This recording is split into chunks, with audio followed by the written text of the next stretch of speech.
Well, hello there. I thought we'd make a video about something really funny. We do a lot of what people say not to do. I'm also going to do a video right after this about me specifically doing things that people don't do because they just don't want to do it. That's different than this. Today's video is that we do a lot of things that people say not to do. So we're going to go through the list here. The scientific studies that people are using to quote why something is good or bad for you is backed by an industry that wants you to believe that. So we, on the other hand, have been doing certain things for 20, 30 years that people say not to do. Now, I'm not saying we're right, you're wrong, and all this. I'm just saying we're doing a lot of things that people say, don't do that. That's bad for you. We do it anyway, and we're fine. So we just thought we'd share some of this stuff with you. Yes. And I'm going to let her talk. You want to say something? No, you're doing a great job. Okay. Well, the first one is we break all the food combining rules. They say don't combine nuts with fruit because nuts take longer to digest than fruit does. It's true. All this stuff is true. But we do it anyway, and we have no problems.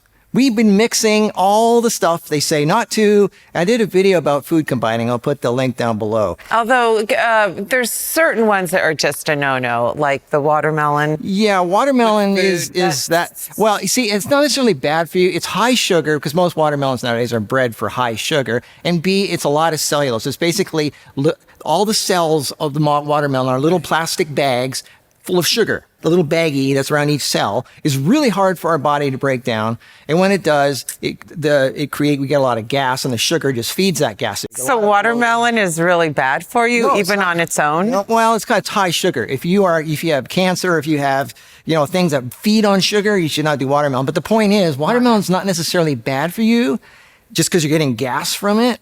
But yeah, I mean, that's the thing. You need proper digestive enzymes in your system, and you need strong stomach acid.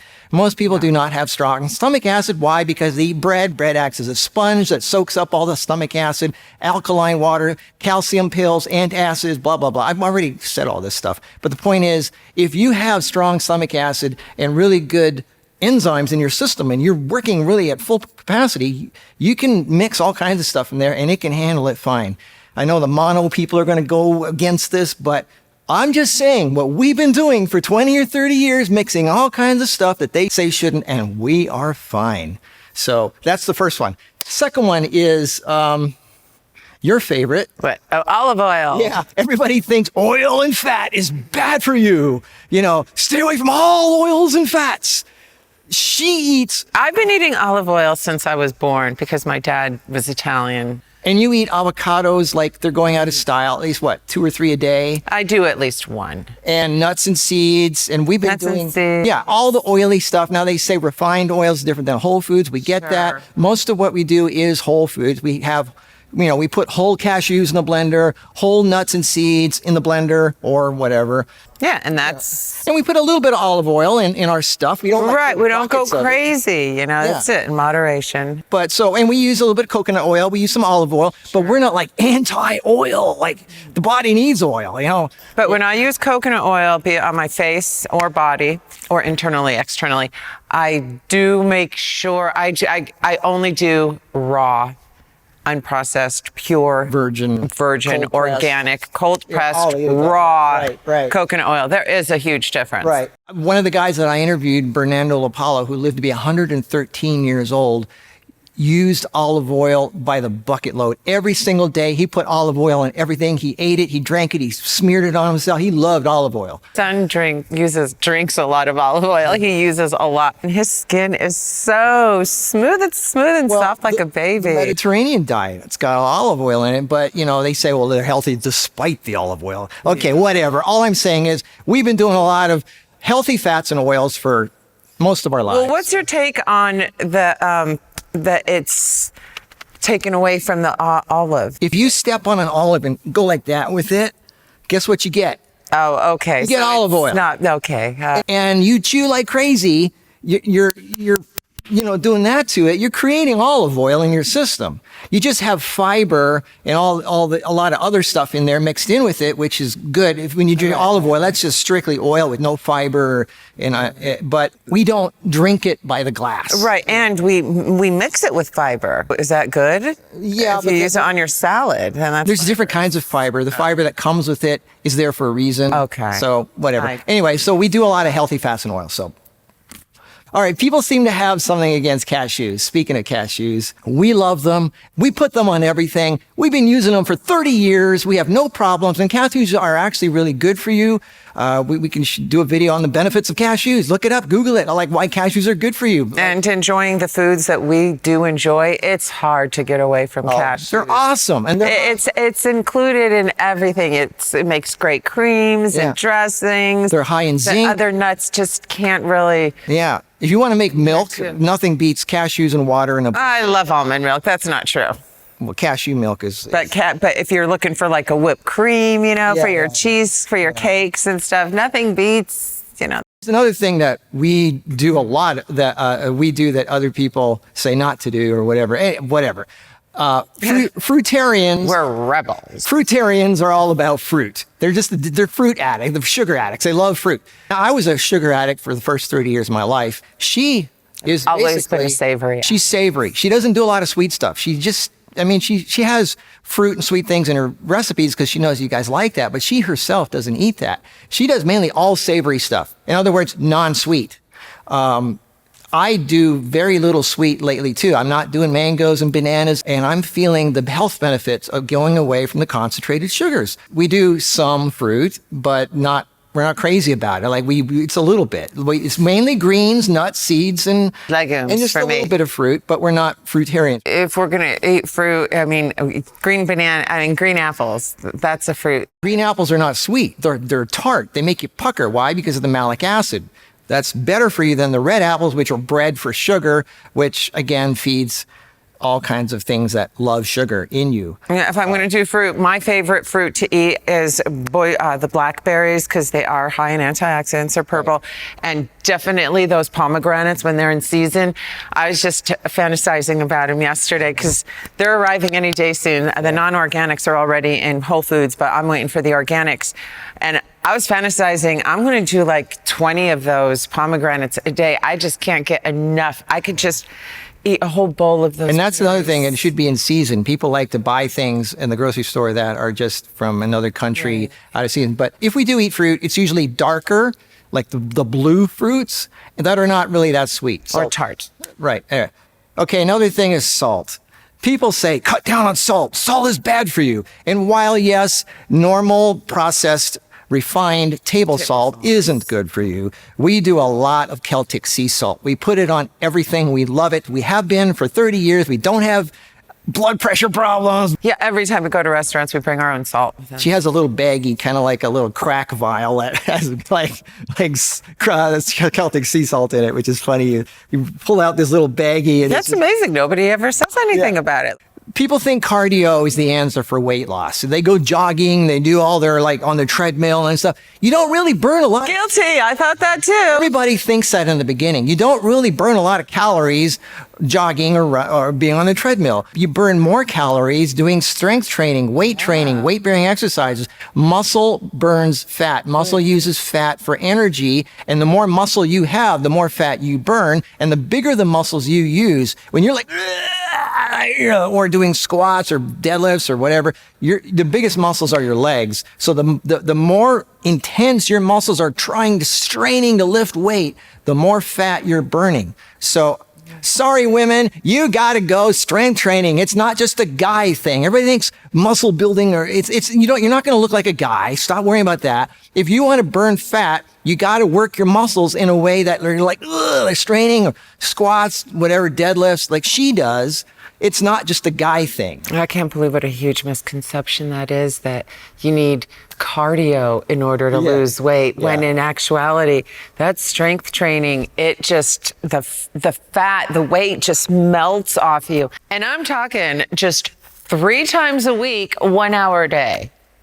you'll see amazing results. But then, of course, the food is so important too. You can't just do that and then go eat a cheeseburger or something. Yeah, eat a bunch of sugar. You're not going to get those results. You've got to do, It's so funny. You see these people in the gym. They put in a half-assed effort at the gym. They're barely into it. And then they say to themselves, well, I went to the gym. And then they go pig out on all this bad food. Like, anyway, so moving on. rewire that brain. Yeah. So another thing that we do that people say is bad for you. People that say, avoid the sun. It's bad for you. You're going to get skin cancer. You're going to wrinkle up like a raisin and it's bad, bad, bad. I have been getting sun my entire life. I live for the sun. I follow the sun. First, I moved to Florida when I was 18. Then I moved to California. I got sun every day. I was so addicted to sun. I even went to tanning booths like at night to get even more light on me. I know those aren't that good for you, but I'm just saying I got so much exposure of UV and sun and everything else for 40 years. And I am not wrinkled. I am not like shriveled up. I don't have skin cancer. But again, diet is everything. Because I have relatives that had skin cancer. You will get it if you're unhealthy. If you drink alcohol, if you eat sugar and bread and wheat and all that bad stuff. I made a video about this. It's not the sun, it's what it does to your skin, which is pushing out all this toxins on you, that creates the bad issues.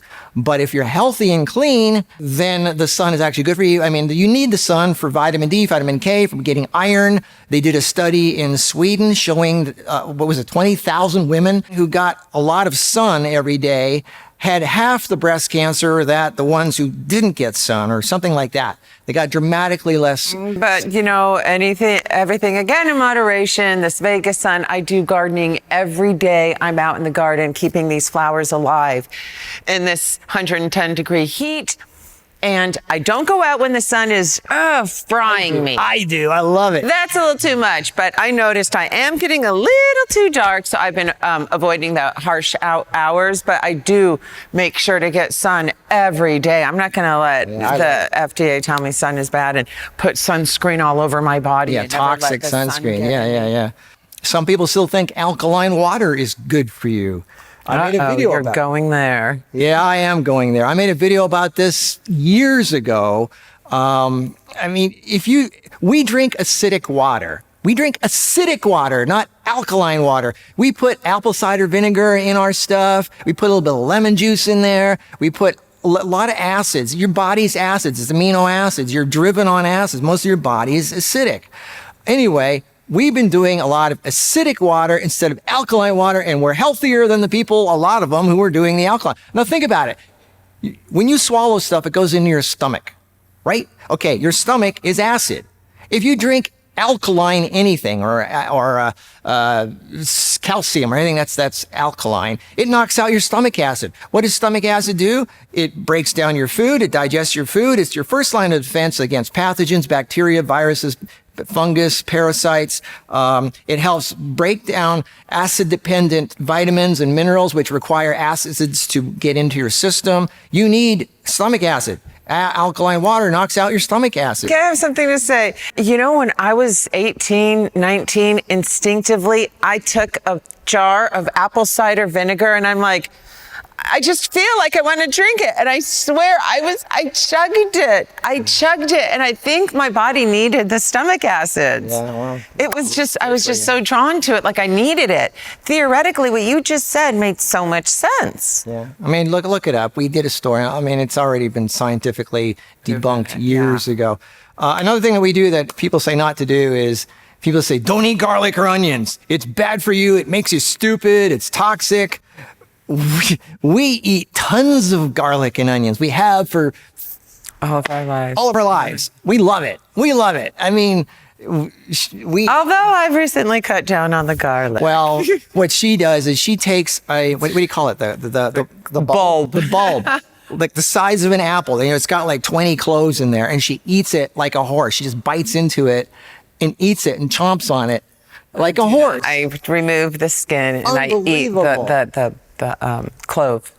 You eat multiple cloves. I do eat multiple cloves. She just chows down on it like it's candy. Yeah, and only a couple times I felt a little heartburn, from the garlic. Well, it is strong, yeah. It's got such healing properties. It's amazing. Well, it also kills bad things in you. Yeah. Another thing that people say not to do is everybody thinks nudity is bad. It's a taboo thing. It's bad. Nudity. Ooh. The less clothes we have on, the better. Like, we have to put clothes on for videos, which is kind of a hassle for us. But yeah. Nudity, you're more sustainable about everything. I grew up in a European family and in the 70s, and half the magazines, and these were normal magazines in Europe, were nude people. And that was not because it was like sexual or anything. It's just like, it's just out in nature. You're out in the sun. It's like, it's just natural. And it's not a bad thing. And the more sun you get on you, the more your hormones are regulated, the better off you are, the healthier you are, the better you feel. Some people are shy or modest. Well, just get over it. My God. It's natural. It is natural, but we've been conditioned to think it's taboo. Yeah. I mean, it's illegal. It's sad. Anyway, so we do a lot of things that people say not to do, and like the road's less traveled. Like, it's funny when we go to a restaurant and here is our wine menu. Oh, we don't drink. Okay, here's our bread. No bread. Here's the meat. Our special today is dead cow with blood dripping. Nope, none of that. Well, what do you want to eat? We'll have the sides. We'll have the asparagus and the peas and the onions and garlic. Oftentimes, that's what we're forced to do. Yeah. Wow. In these fancy restaurants. I thought we were moving towards vegetarianism. All right. So anyway, I just thought I'd rattle off a few things that we do that people say not to do. We do a lot of things that people say that we believe is okay because it's not affecting us in a negative way. It's not. We've been doing it for 30, 40 years and we're fun. Yeah. So there's even more stuff, but I just thought I'd say, just because everybody says to do something or to not do something doesn't mean you should or shouldn't. Do what works for you. This is what works for us. Of course, everybody say, well, I'm different. It's genetic. It's, there's a million excuses. So-and-so, Dr. So-and-so says not to. Dr. So-and-so says you should. We go from experience. This is what works for us, and we share what works for us with you. I think your body and the way you feel is a great indicator. Yep. As to if something is working or not. And we feel pretty darn good, don't we? Absolutely. We do. I feel great after a salad. Absolutely. After eating olive oil. Yep. So there you go. All right. Well, we'll see you next week with another interesting topic. Something to talk about. I hope you're having a nice weekend. We surely are. Yep.